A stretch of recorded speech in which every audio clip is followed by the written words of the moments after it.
Hello बच्चों, मैं CB Tiwari एक बार फिर तुम लोगों के सामने चौथे टॉपिक का न्यूमेरिकल्स बताने जा रहा हूं।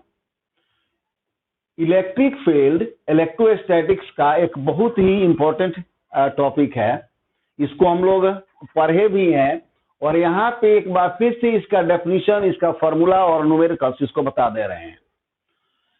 एक एक चीज को ठीक से समझें और अगर कोई प्रॉब्लम हो तो कमेंट में बताएं। देखो, इंपॉर्टेंट फॉर्मूला में हम लोग पहला डेफिनेशन लिखने जा रहे हैं इलेक्ट्रिक फील्ड का।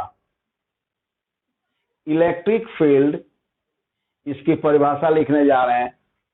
वैद्युत क्षेत्र, इसकी हिंदी यहां लिखे हुए हैं।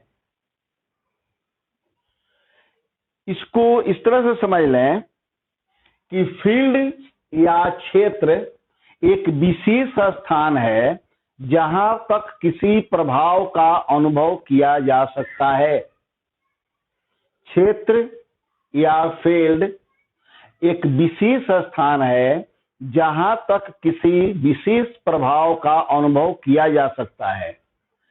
फील्ड तीन प्रकार का होता है। एक वह फील्ड जो द्रव्यमान के कारण उत्पन्न हो, इसको गुरुत्वीय क्षेत्र या ग्रेविटेशनल फील्ड कहा जाता है। दूसरा वह फील्ड जो आवेश के कारण उत्पन्न हो, इसको विद्युतीय क्षेत्र या इलेक्ट्रिक फील्ड कहा जाता है। और तीसरा वह फील्ड जो किसी चुंबक के कारण उत्पन्न हो, इसको चुंबकीय क्षेत्र या मैग्नेटिक फील्ड कहा जाता है। तीनों की परिभाषा लगभग समान है। अगर गुरुत्वीय क्षेत्र के बारे में कहेंगे तो यह कहेंगे कि किसी पिंड के परितः वह क्षेत्र जहां तक उसके गुरुत्वीय प्रभाव का अनुभव किया जा सके, गुरुत्वीय क्षेत्र कहलाता है। जैसा कि जानते हो, अगर किसी चीज को छोड़ दिया जाए तो वह नीचे गिरेगी। तो यह जो प्रभाव है, जैसे मान लो पृथ्वी को ही मान लें, तो अगर हम लोग पृथ्वी पर किसी चीज को छोड़ते हैं तो वह नीचे आती है, लेकिन उपग्रह तो नीचे नहीं आता है। तो पृथ्वी के चारों ओर एक विशेष क्षेत्र है जहां तक किसी वस्तु को अगर छोड़ देंगे तो यह नीचे आएगी। इसके ऊपर अगर इस किसी वस्तु को ले जाते हैं तो वह नीचे नहीं आएगी। तो द्रव्यमान के कारण उत्पन्न होने वाला क्षेत्र जो है वह गुरुत्वीय क्षेत्र कहलाता है। और गुरुत्वीय क्षेत्र में स्थित वस्तु पर गुरुत्वीय प्रभाव अनुभव किया जा सकता है। ठीक उसी प्रकार से अगर कोई आवेश है तो यह दूसरे आवेश को या तो आकर्षित करेगा या विकर्षित करेगा, या फिर दूसरे आवेश के द्वारा आकर्षित होगा या विकर्षित होगा। इसको विद्युतीय प्रभाव कहा जाता है। तो किसी आवेश के परितः वह क्षेत्र जहां तक उसके विद्युतीय प्रभाव का अनुभव किया जा सकता है, वैद्युत क्षेत्र या विद्युतीय क्षेत्र कहलाता है। उसी तरह से चुंबक में भी आकर्षण विकर्षण होता है कि किसी चुंबकीय या चुंबक के परितः वह क्षेत्र जहां तक उसके चुंबकीय प्रभाव का अनुभव किया जा सकता है, चुंबकीय क्षेत्र कहलाता है। तीनों की परिभाषा समान है। एक बार फिर से हम लोग समझ लें कि किसी आवेश के परितः वह क्षेत्र जहां तक उसके विद्युतीय प्रभाव का अनुभव किया जा सकता है, विद्युतीय क्षेत्र कहलाता है। विद्युतीय प्रभाव आकर्षण है, विद्युतीय प्रभाव विकर्षण है। यह विद्युतीय क्षेत्र की परिभाषा है। इसको एक बार लिख दिए, इसको लिख लेना। हम यहाँ पे बता रहे हैं किसी आवेश के परितः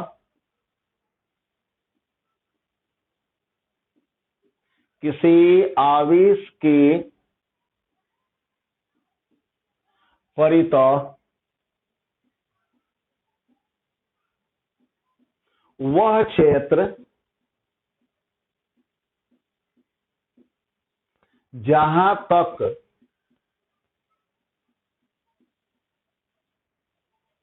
इसके विद्युतीय प्रभाव का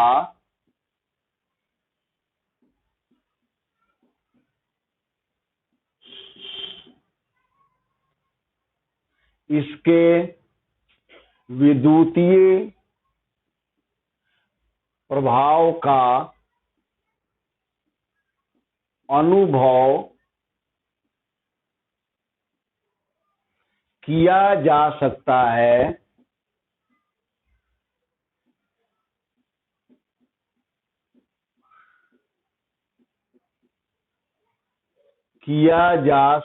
है वैद्युत क्षेत्र कहलाता है।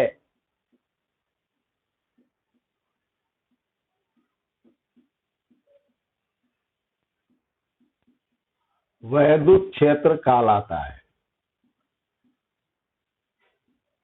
अब इसको यह समझ लिया जाए कि अगर यह कोई आवेश है, प्राय इसको कैपिटल क्यू या स्मॉल क्यू द्वारा सूचित करते हैं, तो इसके चारों ओर एक ऐसा क्षेत्र होगा जहां तक इसके विद्युतीय प्रभाव का अनुभव किया जा सकेगा। मतलब यह कि अगर कोई दूसरा आवेश लें Q0 और इसको इस क्षेत्र से बाहर रखें तो इनके बीच न आकर्षण होगा न विकर्षण होगा। लेकिन जैसे ही हम लोग इस आवेश को इस क्षेत्र तक लाएं या इसके अंदर ले जाएं, दोनों में विकर्षण बल शुरू हो जाएगा, क्योंकि यह आवेश इसके क्षेत्र के अंदर आ गया और इसके विद्युतीय प्रभाव का अनुभव कर सकते हैं। तो इससे दो चीजें स्पष्ट होती हैं। पहला यह कि किसी आवेश के विद्युतीय क्षेत्र से बाहर अगर कोई आवेश है तो इसके प्रभाव का इस पर अनुभव या इसके प्रभाव का इस पर अनुभव नहीं कर सकते हैं। इसलिए क्षेत्र से बाहर अगर कोई आवेश है तो इसको अनंत पर माना जाता है। दूसरा कि विद्युतीय क्षेत्र 3 डायमेंशनल है, त्रिविमीय होता है, समरूप होता है, हर प्रकार से बराबर होता है। अब इसके बाद में दूसरा जो हम लोगों का हेडिंग है वह है विद्युतीय क्षेत्र की तीव्रता। विद्युतीय क्षेत्र की तीव्रता, इलेक्ट्रिक फील्ड इंटेंसिटी। विद्युतीय या वैद्युत क्षेत्र की तीव्रता।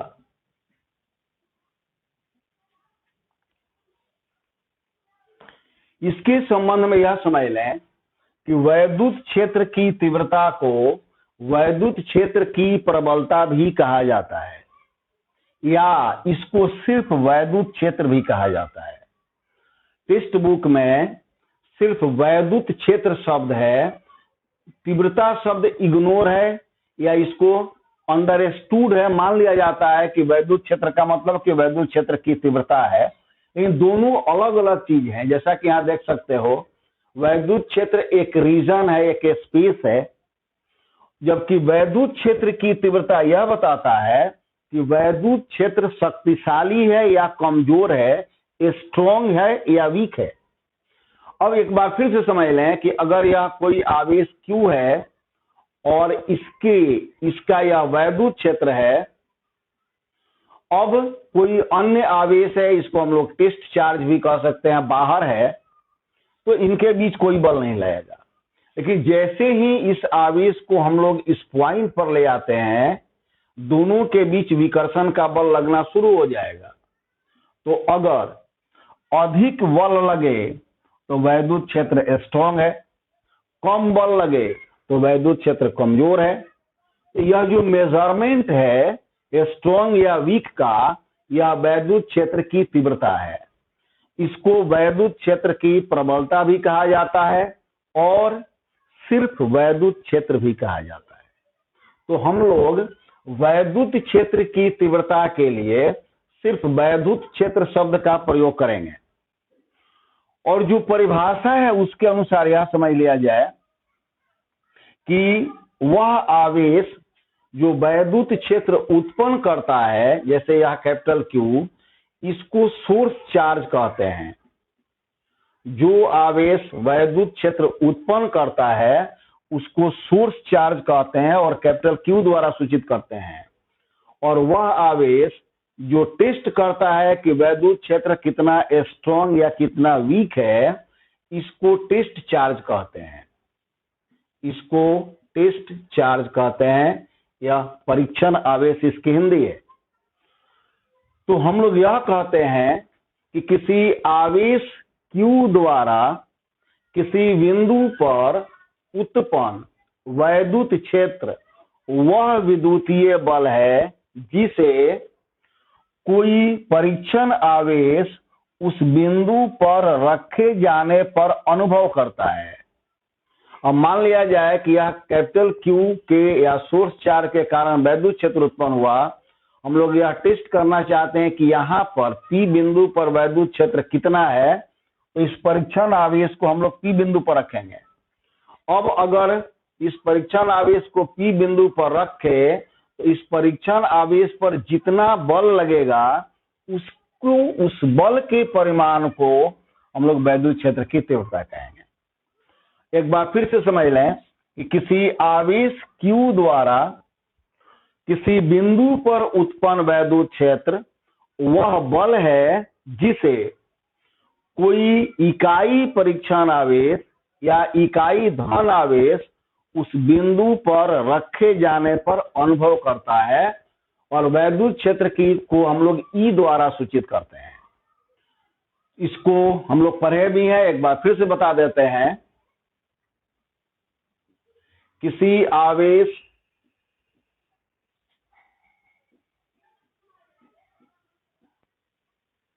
Q द्वारा किसी बिंदु पर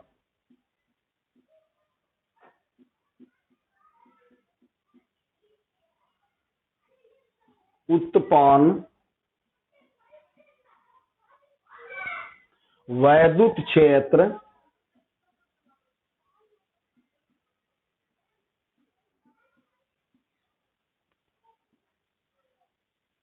वह बल है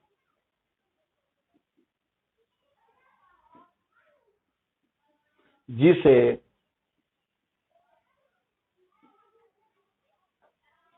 कोई इकाई परीक्षण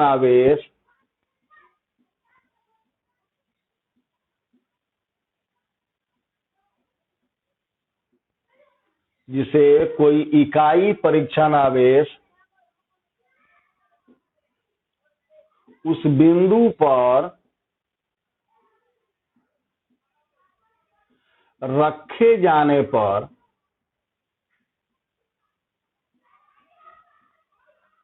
अनुभव करता है।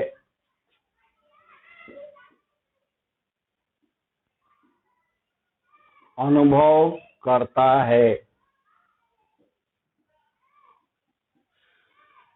एक बार फिर से समझ लें जो मैंने यह बताया कि कैपिटल Q जो क्षेत्र उत्पन्न करेगा सोर्स चार्ज कहलाएगा, और Q0 जो क्षेत्र का परीक्षण करेगा उसको टेस्ट चार्ज या परीक्षण आवेश कहेंगे। वैद्युत क्षेत्र को वैद्युत क्षेत्र की तीव्रता या वैद्युत क्षेत्र की प्रबलता भी कहा जाता है, और इसका संकेत E है। इसे E द्वारा सूचित किया जाता है। इसे E द्वारा सूचित किया जाता है। अगर और सिंप्लीफाई करें, इसको और आसान तरीके से कहें तो यह कहेंगे कि किसी वैद्युत क्षेत्र के कारण किसी बिंदु पर वैद्युत क्षेत्र की तीव्रता इकाई परीक्षण आवेश पर लगने वाला बल है। यानी कि इकाई परीक्षण आवेश पर लगने वाले वैद्युत बल को वैद्युत क्षेत्र या वैद्युत क्षेत्र की तीव्रता या वैद्युत क्षेत्र की प्रबलता कहा जाता है। तो इसके अनुसार हम लोग यह कहेंगे कि अगर वैद्युत क्षेत्र का परिमाण E है तो यह बराबर होगा F/Q0। Q0 परीक्षण आवेश है या टेस्ट चार्ज है, तो यह इकाई परीक्षण आवेश पर लगने वाला बल हुआ जो हम लोगों की परिभाषा है। इकाई परीक्षण आवेश पर लगने वाला बल वैद्युत क्षेत्र हुआ। इसलिए वैद्युत क्षेत्र का पहला सूत्र हुआ E बराबर F/Q। अब अगर हम लोग इस सूत्र को बिंदु आवेश के लिए लिखें तो E बराबर होगा 1/4πε0 Q/r²। यह बिंदु आवेश के लिए हुआ फॉर पॉइंट चार्ज,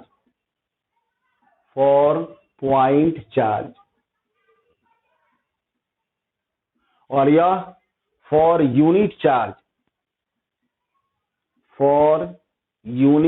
चार्ज। इकाई आवेश और बिंदु आवेश में अंतर है, इसको समझ लिया जाए, बताए भी थे। इकाई आवेश मतलब 1 कूलम आवेश। बिंदु आवेश का परिमाण 1 कूलम से बहुत कम होता है, और इसमें हम लोग यह कहते हैं कि अगर दो आवेशों के बीच की दूरी उनके परिमाण की तुलना में बहुत अधिक हो तो उनको बिंदु आवेश माना जाता है। हम लोग इसको इस तरह से समझ सकते हैं कि अगर किसी चीज को नजदीक से देखें तो वह बड़ी दिखाई देगी, जैसे जैसे दूर जाएंगे वैसे वैसे वह छोटी होती जाएगी और लास्ट में 10 पॉइंट हो जाएगी। तो बहुत सिंपली हम लोग समझ सकते हैं कि 1 कूलम आवेश हो तो यूनिट चार्ज हुआ, और 1 कूलम से बहुत कम आवेश हो तो वह पॉइंट चार्ज हुआ। यह पॉइंट चार्ज के लिए इलेक्ट्रिक फील्ड है और यह यूनिट चार्ज के लिए इलेक्ट्रिक फील्ड है। इसका SI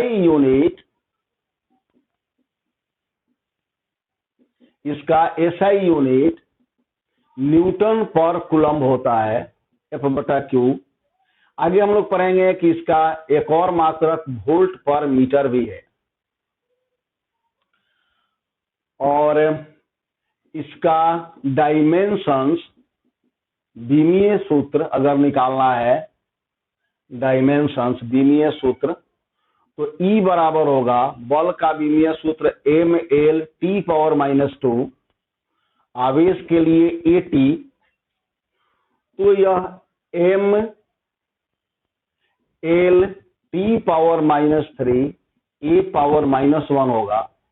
यह वैद्युत क्षेत्र का विमीय सूत्र, और वैद्युत क्षेत्र एक सदिश राशि है। यह एक सदिश राशि है, इसका अगर नेचर लिखें स्केलर या वेक्टर तो यह सदिश राशि है।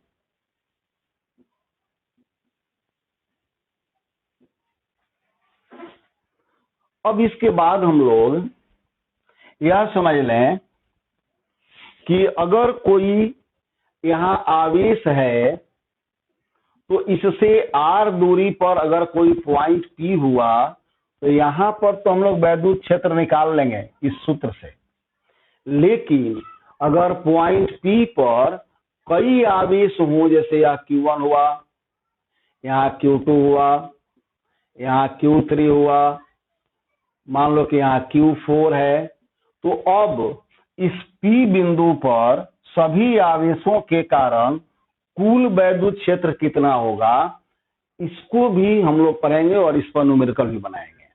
तो इसको वैद्युत क्षेत्र का अध्यारोपण, सुपरपोजिशन ऑफ इलेक्ट्रिक फील्ड कहा जाता है, या electric field due to a system of charges, आवेशों के निकाय के कारण वैद्युत क्षेत्र कहा जाता है। इसको समझना बहुत आसान है। इसमें हम लोग यह कहते हैं कि किसी बिंदु पर आवेशों के निकाय के कारण उत्पन्न कुल वैद्युत क्षेत्र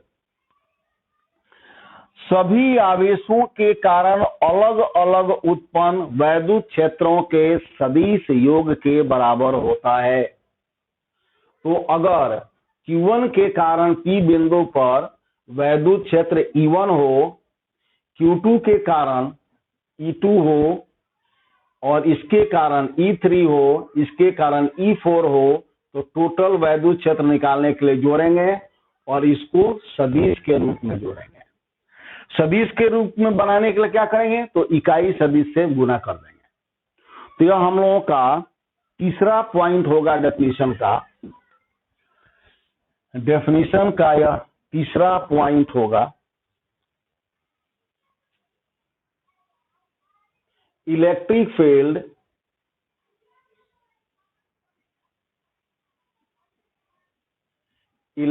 फील्ड ड्यू टू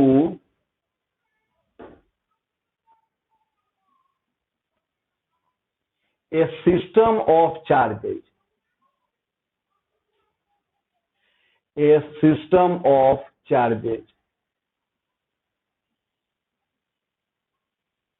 और superposition of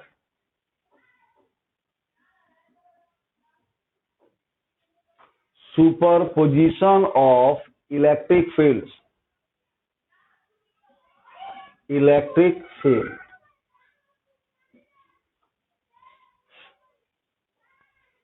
आवेशों के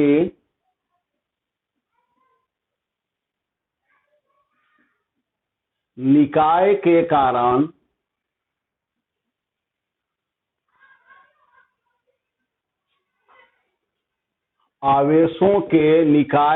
कारण वैद्युत क्षेत्र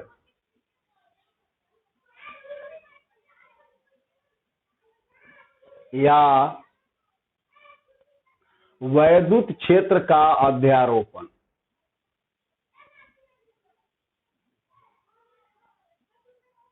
वैद्युत क्षेत्र का अध्यारोपण।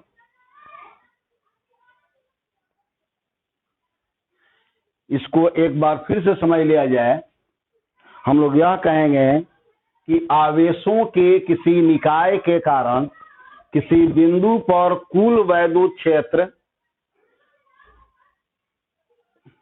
उन सभी वैद्युत क्षेत्रों के सदिश योग के बराबर होता है जो उस बिंदु पर आवेशों के कारण अलग अलग उत्पन्न होता है। इसको हम लोग इस तरह से लिखेंगे, इसको समझ लिया जाए। आवेशों के किसी निकाय के कारण आवेशों के किसी निकाय के कारण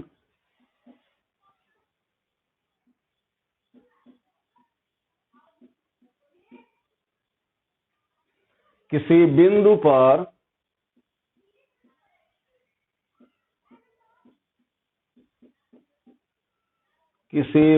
पर नेट वैद्युत क्षेत्र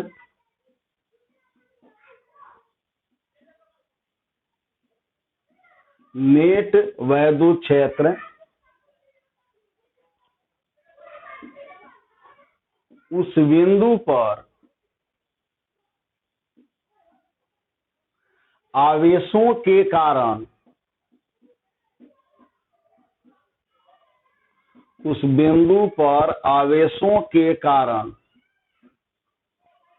अलग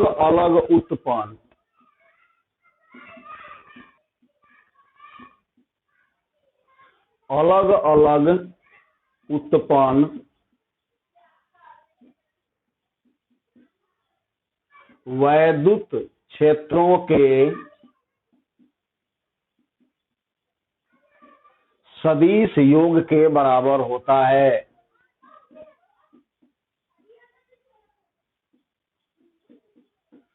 सदिश योग के बराबर होता है। तो इसमें हम लोग क्या कहेंगे कि इसलिए vector E net is equal to vector E 1p vector E 2p plus vector E 3p और इसी तरह से वेक्टर ई एन पी। और अगर हम लोग इसको और आगे बढ़ाएं तो सब में 4 pi epsilon 0 1/4 pi epsilon 0 common आएगा और यह हो जाएगा Q1/R1P² R cap 1P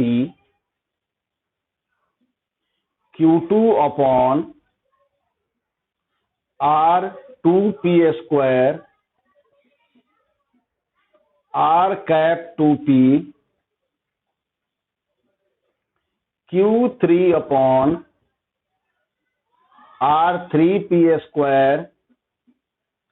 R cap 3P और इसी तरह से QN/RNP² R कैप NP। अगर डायग्राम के रूप में हम लोग समझें तो यह मान लिया जाए कि कोई पॉइंट P है, यहाँ पर यह आवेश है Q1, यहाँ आवेश है Q2, यहाँ आवेश है Q3। इन तो दिखा नहीं सकते हैं, या Q1 या Q2 या Q3 या P बिंदु। यह जो दूरी होगी R1P होगी, यह R2P होगी, यह R3P होगी। यानी P बिंदु से तीसरे आवेश की दूरी, P बिंदु से दूसरे आवेश की दूरी और P बिंदु से पहले आवेश की दूरी। अगर हम लोग इसको वेक्टर कर दें तो इसको स्थिति सदिश कह सकते हैं, यह स्थिति सदिश हो जाएगा। और इसको हम लोग यहाँ समझ सकते हैं, हम लोगों ने मैग्नीट्यूड लिया है, अगर मैग्नीट्यूड लेंगे तो कैप हट जाएगा और अगर मैग्नीट्यूड नहीं लेंगे तो आर कैप से गुना होगा। तो इस टॉपिक में हम लोगों ने 3 डेफिनेशंस लिखे और फॉर्मूला लिखे। इसका न्यूमेरिकल्स अगर हम लोग बनाते हैं तो यह अनिवार्य रूप से समझ में आना चाहिए, याद होना चाहिए और तब न्यूमेरिकल्स कैसे बन रहा है यह स्पष्ट हो जाएगा, किसी प्रकार का कोई प्रॉब्लम नहीं होगा। इस वीडियो में जो हम लोगों ने डेफिनेशन और फॉर्मूला लिखा इलेक्ट्रिक फील्ड का, अगर इसमें किसी प्रकार का कोई प्रॉब्लम हो तो उसको कमेंट करके बताना, उसको फिर हम सॉल्व करेंगे जो भी प्रॉब्लम होगा।